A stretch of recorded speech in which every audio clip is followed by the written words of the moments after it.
Aye, shepherd's pie, greetings from the Philippines. Welcome back to the channel for another walk and a talk. I want to have a little chat today about something that I touched upon in a previous video when I was talking about the biggest danger, or one of the biggest dangers in the Philippines, is other expats. Because there seems to be a number of very troubled souls over here in the Philippines.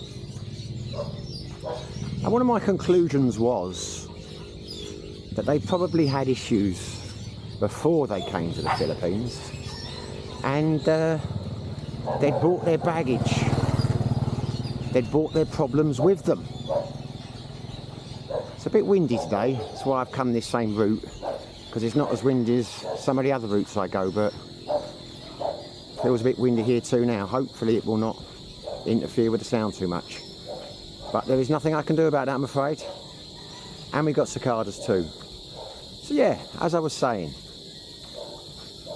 I think they brought a lot of their baggage with them, but I was surprised by how many I have come across and how many I've heard of. And that surprised me a lot, because you expect to see that in places like Pattaya.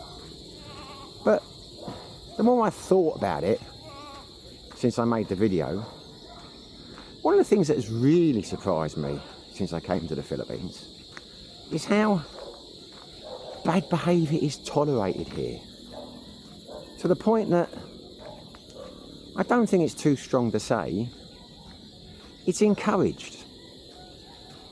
Now, that really has come as a surprise to me. And when I say encourage, I don't mean like they want you to come over here and behave badly. I mean the way that they react when there is trouble, or the lack of a reaction, encourages that behaviour to be repeated.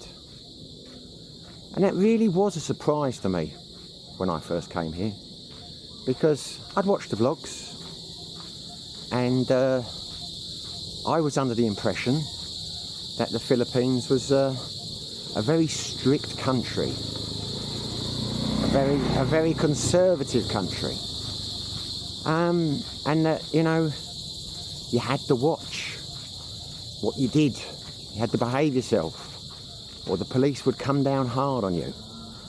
And I was expecting that when I got here.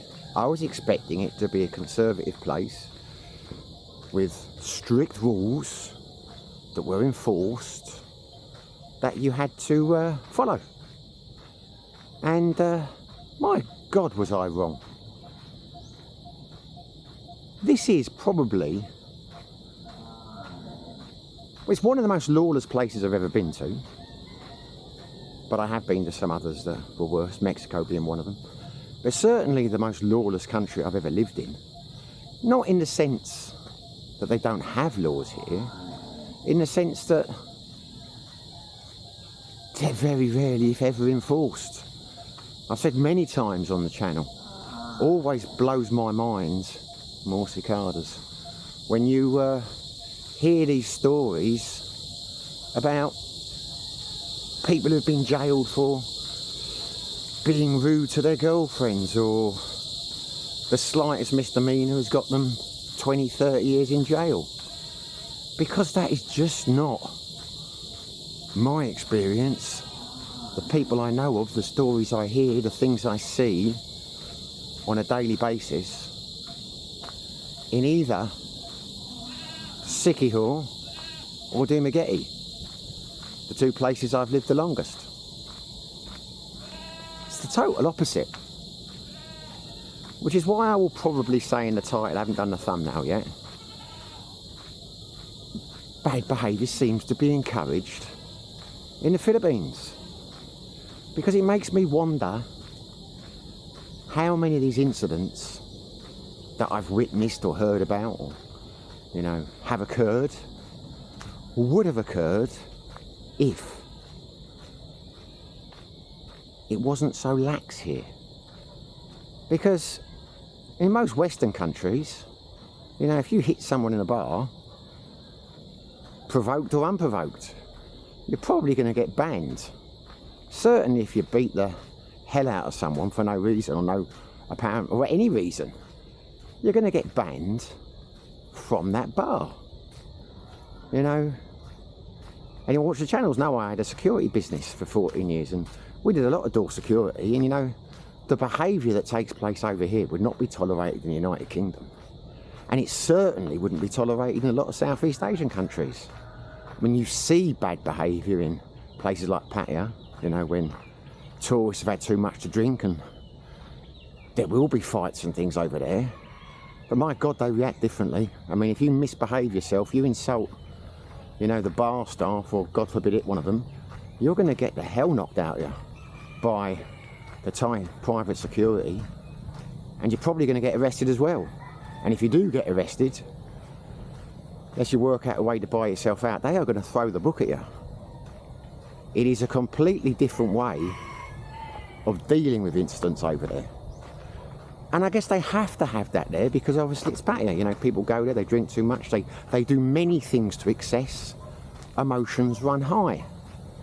And as people have said before, you can't really compare Pattaya to the Philippines because, well, to Dumaguete, because one's a tourist destination, one's a little provincial town. But when I lived in the provinces in Thailand, say Phetchabun is more of an equivalent to Dumaguete than Pattaya is. It was very, very, very rare you saw trouble of any kind. Very rare. And if there was trouble, there would be a reaction. The police would take an interest. I know I never hit anyone in a bar over there. There weren't really many bars or a restaurant or whatever. But if I did, I'm damn sure I would have been kicked out. Persona non grata. Banned. As I say, probably the police involved. I mean, I watched an incident the other day, a video, a guy called Steve Rossi, whose channel I watch from time to time.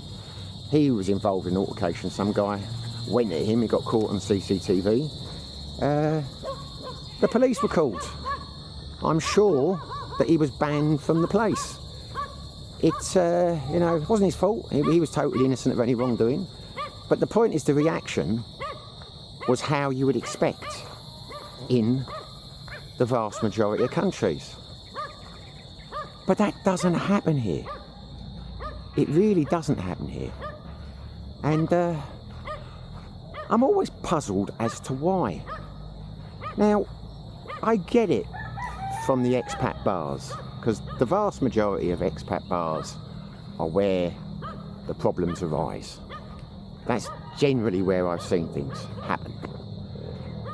And I can get why the bar owners are so reluctant to ban people, to kick them out.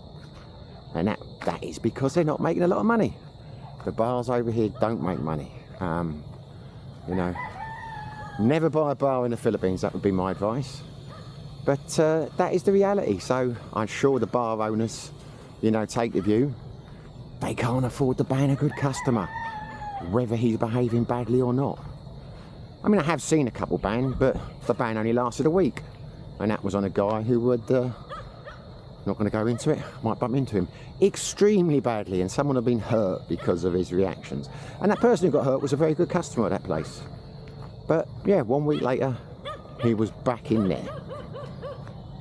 Now I get, as I say, I can see why they're like that. You know, places are cliquey. Not only if you ban him, you might end up, some of his friends might stop going in support. You know, if you are struggling to make a living, I can understand why you would take that attitude. They probably wouldn't take the same attitude if they had a bar that was doing well in their home Western country. But the fact that they behave that way, the fact that they're aren't bans, there aren't ramifications. The fact that the police aren't called. I do wonder if that is one of the reasons why you get so many incidents over it. Yeah, I do believe I'm going to struggle to get down here. It's full of stinging nettles. I'm going to switch the camera off a second. I don't want to get stung. That has got to encourage people. Hello. That's got to encourage people to behave that way. I mean, if there are no ramifications, you can get away with it. Why not behave that way? I mean, that is the whole point of having rules and regulations, to deter people from doing things that they shouldn't do. Now, I totally get the bar owners, as I say, but it also applies to Filipino establishments. I've seen some shocking behaviour in Filipino establishments by Filipinos, not just Westerners.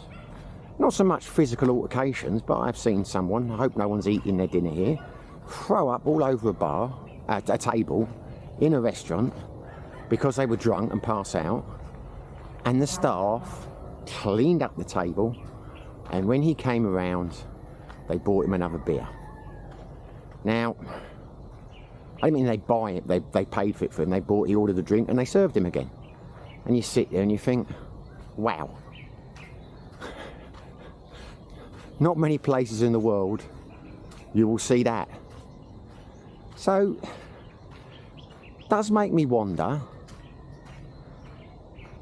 was I right in my assumption that these people behave like that in their home countries, they had issues and came over here?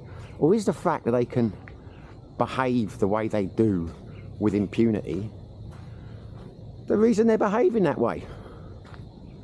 I imagine it's a bit of both. It will depend on the circumstances.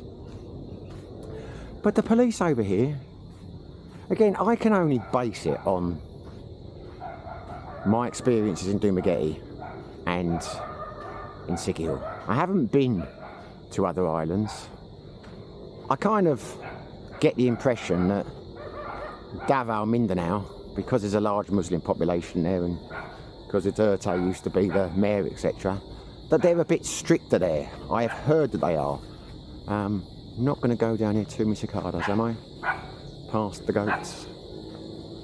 No, I'm not. Cicadas are too loud. Yeah, I get the impression it's stricter there. But then again, it might not be. I haven't been. If you do live on that island, you've been there, let me know in the comments. Because as I say, I was expecting Dumaguete to be quite a strict place. And I was wrong about that. Maybe Davao, Mindanao is not how vloggers would lead you to believe.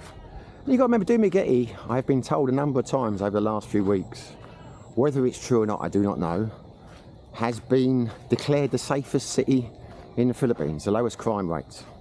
So, it makes you wonder what the behaviour is like in some of the other cities. But I do suspect one of the reasons crime, etc., is so low here is it doesn't get reported. It doesn't get acted upon.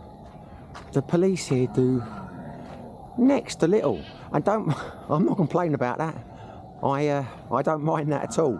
I'm just saying it surprises me. Because the police in a lot of Asian countries, they see a Westerner, they'll be very quick to stop them. They'll be very quick to levy any on-the-spot fines they can do. You know, get a bit of cash for the kitty if they can take the money themselves. You know, doesn't happen so much outside the tourist areas. But here, anyone who's watched the channel for a while will know, I got stopped with a fake driving licence a year or so back. Didn't realise it was fake, but it was fake. That would be bad. That would be a big thing in most countries. Here, they didn't worry about it. They just said, I think your licence is fake. You better go to the DVLA, not DVLA, sorry, the LTO on Monday and find out or not. You know, the stops here, yeah, they have traffic stops. Very rarely and they do their best not to catch anyone. I mean, unless you actually drive through the stop, as I did that time I got stopped, they won't stop you. You can stop 20 metres before it without a helmet on, without insurance, without anything, turn the bike round and just drive back, as many people do, and they won't do anything. They announce a stop there, they put signs up saying it's coming. You know, they only stop the people that go through it. Which used to make me laugh in Sikihor, because they had a lot more roadblocks over there. But there'd be a standoff. You'd literally get up to like 100 people parked up on their scooters, watching the roadblock, 30-40 metres away, waiting for it to pack up and move, and then they just drive straight through it. You know, the police, you know, no one chases after you, no one stops you, there's no police waiting 100 metres down the road for people to grab you when you turn back. They just don't care. You know, they're just going through the motions. And as I say, I don't have a problem with that. You know, I'm not complaining about that at all. It's just my observation. But when you get so many incidents of drink driving, then yeah, people shouldn't be doing it. I shouldn't do it when I do it, you know. But the fact that there's no enforcement of it does encourage people to do it. It's just human nature. And I say, I know some very, well, talking again of my own experience, when I was the chap over in Sikihor tried to end me. The police had zero interest. Zero interest. You know, if there's an argument between a couple of expats, if someone assaults someone, whatever, the police won't get called, and if they get called, they will have zero interest. The only way anyone ever seems to get done over here is if they press charges, if they push it themselves, if they get a solicitor, if they really make a fuss. Then and only then will there be a ramification of some kind. That is just the reality of life here. I think the only, I know it's a slightly different incident, but you remember the old coffee shop rumble in Dumaguete at Ground Zero? There were ramifications to that. People got banned there. And I think that's the only time I've ever heard of ramifications from the owners of an establishment. And don't quote me on this, I'm not sure. I mean, I was in Sikihor at the time. But I think nothing actually happened until a couple of weeks afterwards. It was only because there was so much publicity, only because it blew up all over YouTube, that they did anything. Because there just seems to be an apathy towards taking action of any kind, regardless of what happens. And as I say, I find it puzzling. I don't think we'll ever find out, but if it was a stricter place, if the rules were enforced, would you encounter so many seemingly insane expats? I suppose some of them would be locked up, I suppose some of them would be deported, but would you see as many incidents? I mean, it might be these chaps are so damaged. I'm going to turn around now because I've got the sun in front of me. It might be that some of these chaps would still behave the same way. But I think a lot of them wouldn't. I don't think they'd come here, or they wouldn't last long if it was enforced. I mean, Vitali, I know he's being punished now, just in case anyone mentions him. Yeah, he is. He is. Vitali is having the book thrown at him. I might do a video on him in the next couple of days because I have some views on what's happening with his situation. But he is the exception to the rule. And the point is, would he have done the things he did the way he did if he didn't think that he was going to get away with it.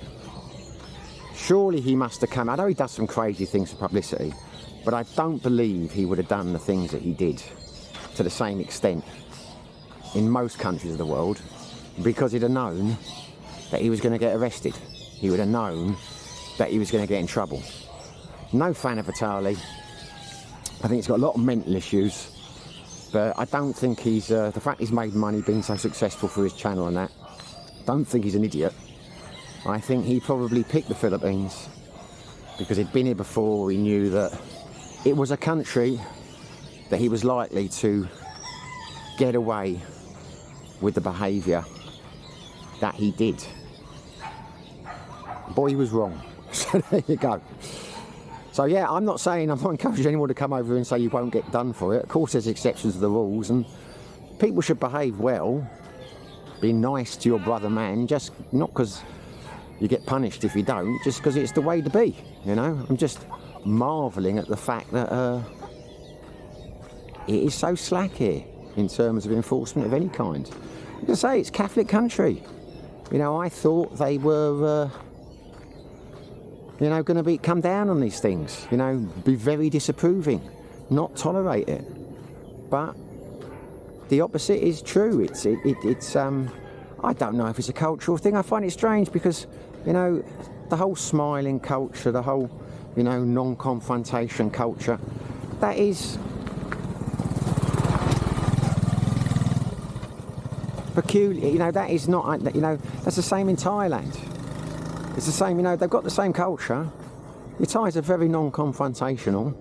They will smile even when they're unhappy, but they won't put up with anywhere near the amount of crap that people seem to put up with here. A lot of the time from expats. Now people will say there's a deference because they respect older Westerners and they wouldn't put up with the same behaviour from Filipinos. But I have seen, I mean, it's hard for me to say because these days I don't really associate in that many only Filipino bars, but I have seen bad behaviour from Filipinos in what you would call Filipino establishments, and nothing happens to them there, or nothing has happened the instance I've seen it. Makes you wonder how the Filipino prisons are so overcrowded. But yeah, it's a strange one. I don't have any answers to this. I really don't. It has puzzled me from day one, and I think it will puzzle me until the end of my days, because I have seen some people dispute over bills. You know, been out of a couple who have caused such a fuss over a bill. They'd have been arrested for breach of the peace in a Western country, no doubt about it. But not only do they behave that way, I've seen a couple of them get their bill halved. They come back the next day and they're back in there again. And you think, wow, how the hell has that happened? And these are establishments owned by Filipinos and establishments owned by Westerners. It's peculiar to me. I couldn't run a bar or a restaurant out here. I just couldn't take the stress. I'd have to ban people. I wouldn't put up with it. And then no doubt my business would go under because no one wanted to come to it because I'd banned their friend or whatever. But it's strange. It's strange. And I find it very hard to believe it is just Dumaguete or it is just Siquijor that's like that. I'm pretty sure, I mean, I know a lot of people who travel around the islands and they say everything's same but different. You know, we haven't spoken about the law enforcement or whatever, just saying, you know, it's all basically the same. That's why I don't do that much travelling around the Philippines. Tend to go overseas. But anyway, there you go. That is my take on it. I say I do think that they seem to actively encourage bad behaviour in the Philippines. I don't think it's intentional, but whether it's intentional or whether it's accidental, the end result is the same. A lot of people behaving badly over here, and for the most part, the vast majority of times, getting away with it. But anyway, there you go. those are my thoughts. I'd be very interested to know what anyone's got to say in the comments. And I'll have to apologise to my regular subscribers who join me on the live streams. I've already put it on our Facebook group. Anyone else who's watched this video would like to join the Facebook group, get over to Facebook. We've got a little community over there, a little community. A select band is Speaking of Asia on Facebook. You're all welcome. But yeah, the live stream tonight, I've had to cancel it. I promised Ellen, one of the new bars in town, Fibber McGee's, has started doing bingo, and she wants to play bingo. So I promised her last week I would take her to play bingo. When I promised, I didn't realise it was a Tuesday night, my live stream night, and she was really looking forward to it. So being the doting partner that I am, I've elected to cancel the live stream rather than break her heart. So yeah, there will be no live stream tonight, I'm afraid. Well, you'll know that now if you're watching this video, because I'm posting this up at 7 o'clock. But I will do it tomorrow, Wednesday night. And maybe if she falls in love with a bingo, I might have to change the night regularly. I don't know, we haven't been there yet. So anyway, hopefully that'll be fun. I don't know how many years it is since I've played bingo, but there's a few of us going. So should be a good night out. If you're in Dumageddon and you like your bingo, you can play it in Fibber McGee's on Tuesday nights. Anyway, I think I've said my piece now. I think I've probably gone on a bit too long. Hopefully you enjoyed the video. If you did, smash the like button. If you haven't subscribed, it would be fantastic if you did. But whether you do, whether you don't, wherever you are, whatever you're doing, stay safe. Be lucky.